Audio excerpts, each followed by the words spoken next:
How to buy games on Epic Games using your Google Pay. Now, if you will go directly to store.epicgames.com and make sure that you logged into your account, and then if you go to your profile or your account settings, there is actually no option for you to be able to add Google Pay for using it as a payment method on Epic Games Store.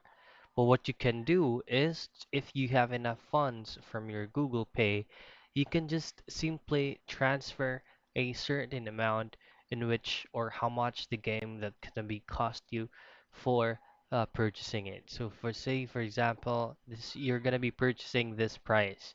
So just transfer your amount over from Google Pay to your PayPal for you to be able to pay the game.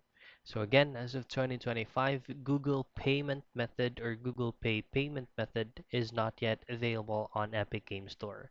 But instead, all you can do is transfer a certain amount to a different bank to your PayPal account so that you can pay for the game.